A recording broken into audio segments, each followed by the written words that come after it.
Palapit nga pala tayo sa aking cellphone holder tuwing nagbi-video ako. So dito, perfectong punong to.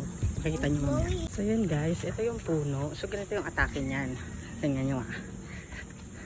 So nilalagay ko lang yung phone ng ganyan. Tapos, igaganyan ko siya. Halimbawa. Ayan, diba ganyan yung atake niya. Ganun. Tapos next naman tayo dun sa kabila. Dun naman ang susunod nating scene. Ayan, ganyan yun.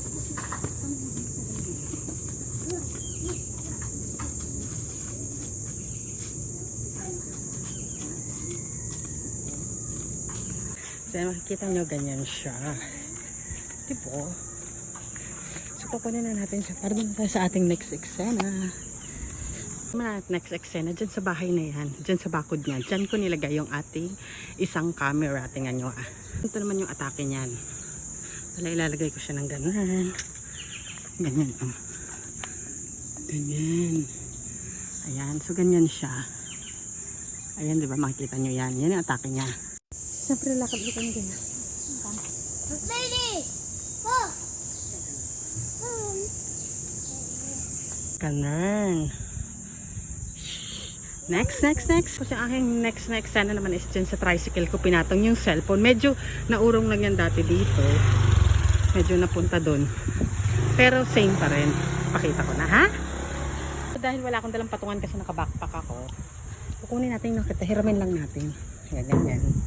Tapos, ganito yung ginawa ko lang. Ayan. Ay, kaya lang, hindi kaya.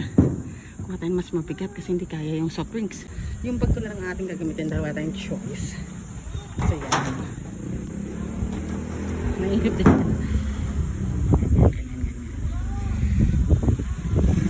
So, ganyan yung gagawin natin. Corner yan.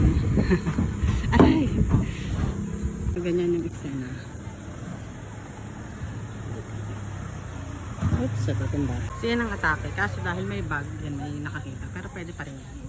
Demonstration lang naman. So yun na guys.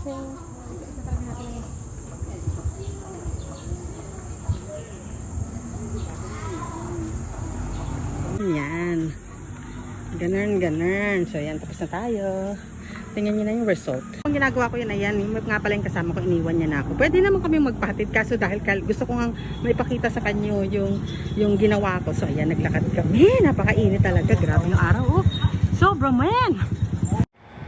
10, 9, 8, 7, 6, 5, 4, 3, 2, 1.